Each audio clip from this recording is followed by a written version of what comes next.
ইবাদত হিসাবে এই দুটা শিরোনামে যত কাজ আছে, এই কাজগুলো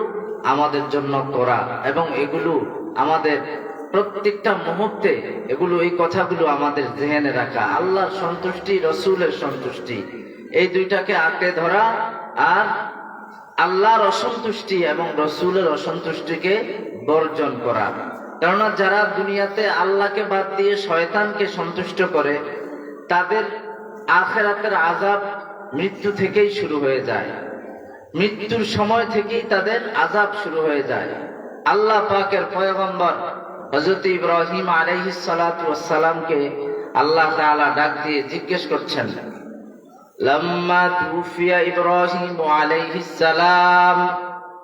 লাকিয়া আল্লাহ আযজা ওয়া জাল, ইয়া ইব্রাহিম কাইফা ওয়াজাদতাল মাউত। আল্লাহ রাব্বুল আলামিন হযরত ইব্রাহিম আলাইহিস সালামকে ডেকে বলে, ওগো পয়গম্বর ইব্রাহিম, আপনার কাছে মরণটা কেমন লাগছে? আপনার রূহ যে আজরাইল জান, আপনার জান যে কবজ করেছে, আপনার কাছে এই মৃত্যুর অনুভূতিটা কেমন লাগছে? আল্লাহর পয়গম্বর ইব্রাহিম আলাইহিস সালাম ডাক দিয়া বলে, ওগো রব্বুল আলামিন, ওয়াজাদতু নাফসি তানজিউ বিল বালা। ওগো আল্লাহ, আপনি জানতে চেয়েছেন আমার কাছে মরণ কেমন লাগছে। গোটা দুনিয়ার সমস্ত মানুষ কষ্ট থাকলে, কষ্টের মধ্যে কোনো আযাবে থাকলে, যেই পরিমাণ কষ্ট মানুষ সবাই অনুভব করবে, মালাকুল মউত যখন আমার রূহ নেওয়ার জন্য আসছে আর আমার ভেতর থেকে রূহ বের করছে, আমি পয়গম্বর ইব্রাহিমের কাছে ওই পরিমাণ কষ্ট অনুভব হয়েছে। শুধু তাই নয়, পয়গম্বর মূসা আলাইহিস সালামকেও আল্লাহ ডাক দিয়ে বললেন, কাইফা ওয়াজাদতাল মাউত, হে মূসা, মরণ আপনার কাছে কেমন লাগছে? আল্লাহর পয়গম্বর মূসা আলাইহিস সালাম বলেন, ইয়া আল্লাহ, কাল উসফুর ইউকলা আলাল মিকলাত। ওগো আল্লাহ, মরণ আমার কাছে ওই প্রাণীর মতো লাগছে, একটা চড়ুই পাখিরে হাত পা বেঁধে ইউকলা আলাল মিকলাত, একটা উত্তপ্ত গরম তেলের কড়াইয়ের মধ্যে নিক্ষেপ করলে, ফায়াস্তারিহু ওয়ালা ইয়ানজু, ওই পাখিটাকে এমন ভাবে হাত পা বেঁধে বাঁধা অবস্থায় ওই তেলের মধ্যে নিক্ষেপ করা হয়েছে, যার কারণে সে মৃত্যুও বরণ করে না, যে এই আযাব থেকে মুক্তি পাবে। আবার ফায়াতিরু ওয়ালা ইয়ানজু, আবার সে নাজাত পায় না, এখান থেকে মুক্তিও পায় না যে উড়ে যেতে পারবে, অর্থাৎ উড়েও যেতে পারে না, মরেও না। এই অবস্থায় উত্তপ্ত তেলের মধ্যে একটা পাখিকে গরম তেলে ভাজলে ওই পাখিটার যতটা কষ্ট হয়, আল্লাহ, আমি পয়গম্বর মূসার মরণের সময় আমার এত কষ্ট হয়েছে। অন্য রিওয়ায়াতে পয়গম্বর হযরত মূসা আলাইহিস সালাম বলেন, ওগো আল্লাহ, তুসলাখু বিয়াদিহিল কুসাব ওয়া হিয়া হাইয়ুন। আল্লাহ, আপনি জানতে চান মরণটা আমার কাছে কেমন লাগছে? একটা বকরিকে ঝুলন্ত অবস্থায় তার শরীর থেকে তার চামড়াটা টেনে টেনে খুলে ফেললে ওই বকরিটার যে পরিমাণ কষ্ট হতো, ওগো আল্লাহ, আমি পয়গম্বর মূসার জানটা যখন কবজ করা হয়, আমি পয়গম্বর মূসাও ঠিক এরকম কষ্ট অনুভব করেছি। কিন্তু এই মৃত্যু কষ্ট ওই মানুষদের জন্য হবে না যারা বলে, ইন্নাল্লাযীনা ক্বালু রাব্বুনাল্লাহ সুম্মা ইসতাকামু ফালা খাউফুন আলাইহিম ওয়ালা হুম ইয়াহজানুন। আল্লাহ রাব্বুল আলামিন সূরাতুল আহকাফে বলেন, ইন্নাল্লাযীনা ক্বালু রাব্বুনাল্লাহ, যারা বলে আমাদের রব আল্লাহ, সুম্মা ইসতাকামু, তারপরে কথার উপর ইস্তেকামাত থাকে, অটল থাকে, লা খাউফুন আলাইহিম ওয়ালা হুম ইয়াহজানুন, দুনিয়ার জীবনে এদের কোনো চিন্তা নাই, আবার আখিরাতের জীবনেও তাদের কোনো পেরেশানি নাই। এই আয়াতের প্রমাণ হিসেবে আল্লাহর নবী হাদিস শরীফে বলেছেন, মিশকাত শরীফের 1630 নম্বর হাদিসের বর্ণনা, وعن البراء بن عازب رضي الله عنه قال خرجنا مع النبي صلى الله عليه وسلم في جنازة رجل من الأنصار আল্লাহর নবী সাহাবী হযরত বারা ইবনে আযিব রাদিয়াল্লাহু আনহু তিনি বলেন আমরা এক জানাজায় আনসারী সাহাবীর জানাজায় বের হইলাম বের হওয়ার পর ফান্তাহাইনা ইলাল কবরি ওয়ালাম্মা ইউলহাদ তার কবরের কাছে গেলাম তার কবর এখনো খনন করা হয় নাই নবীজির সঙ্গে আমরা সাহাবীরা গেলাম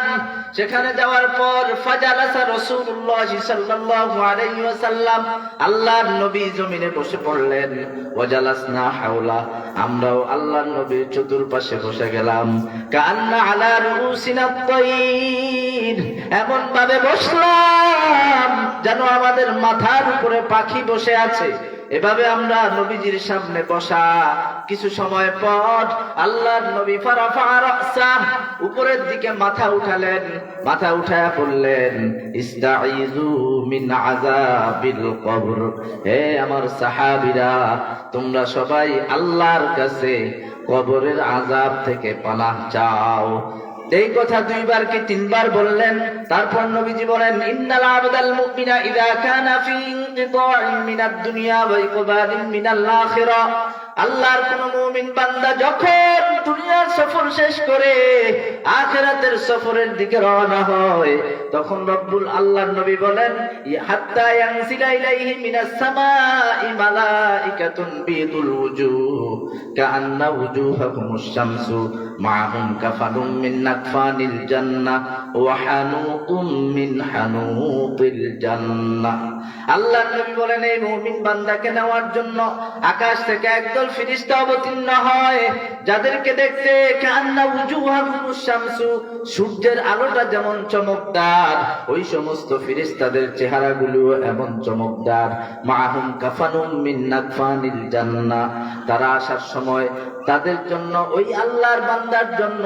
জান্নাতি কাফন নিয়ে আসে ওয়া হানুতুম মিন হানুতিল জান্নাহ আবার জান্নাতি সুঘ্রাণ সুগন্ধি মেশক আম্বর নিয়ে আসে আসার পর হাত্তা ইয়াজলিসু মিন মাদ্দাল বাসার ওই মুমিন বান্দার দৃষ্টির শেষ সীমা পর্যন্ত তারা বসে যায় বসে যাওয়ার পর সুম্মা ইয়াজিউ বিহি মালাকুল মাউত তারপর মালাকুল মাউত আজরাইল আসে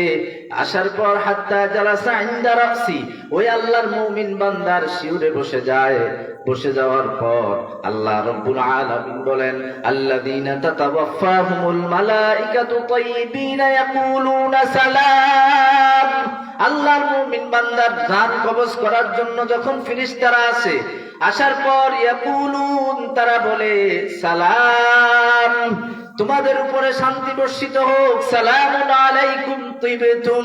এভাবে তাদেরকে জান্নাতি নিয়ামত দেখাইতে থাকে আর সালাম সালাম করতে থাকে এজন্য দেখেন না উজানির পিসা হুজুররা ঘটনা শোনায় যে আমাদের এই সিলসিলার অনেক মুরব্বীরা ইন্তেকালের আগে দেখে কার সাথে যেন মুসাফা করে শুনেন নাই আপনারা হুজুররা এমন ঘটনা শুনাইছে আল্লাহর নবীর এই হাদিসও প্রমাণ করে আল্লাহ রাব্বুল আলামিনের এই কালামের আয়াত প্রমাণ করে যে আল্লাহর মুমিন বান্দাদের সঙ্গে ফেরেশতাদের সঙ্গে মৃত্যুর আগ মুহূর্তে সালাম বিনিময় হয় কিছু কথোপকথন হয় আল্লাহ বলেন আল্লাযীনা তাতাওয়াফাহুমুল মালাইকাতু তাইয়িবিন ইয়াকুলুনা সালামুন আলাইকুম উদখুলুল জান্নাতা বিমা কুনতুম তা'মালুন সুতরাং হে মুসলমান যারা ঈমান আনবে যারা নেক আমল করবে যারা শিরক মুক্ত ঈমান নিয়ে চলবে বিদআত মুক্ত সুন্নাহ পালন করে চলবে আল্লাহ রাব্বুল আলামিনের ওয়াদা হলো ইন্নাল্লাযীনা ক্বালু রাব্বুনাল্লাহ সুম্মা ইসতাকামু ফালা খাউফুন আলাইহিম ওয়ালা হুম ইয়াহজানুন তোমার কোনো চিন্তা নাই উলাইকা আসহাবুল জান্নাহ হুম ফিহা খালিদুন তোমার জন্য রয়েছে আবার লক্ষ লক্ষ লক্ষ কোটি নিয়ামতের মজমা যেখানে জান্নাত সেই জান্নাত এজন্য আমাদের সকলকে ঈমান নিয়ে কবরে যাওয়ার তৌফিক দান করুক আল্লাহ তাআলার কাছে সকলে এই দোয়াই করব এবং আমাদের বাবা মা আমাদের পূর্বপুরুষ সকলের জন্য দোয়া করব আল্লাহ তাআলা কথাগুলোর উপর আমল করার তৌফিক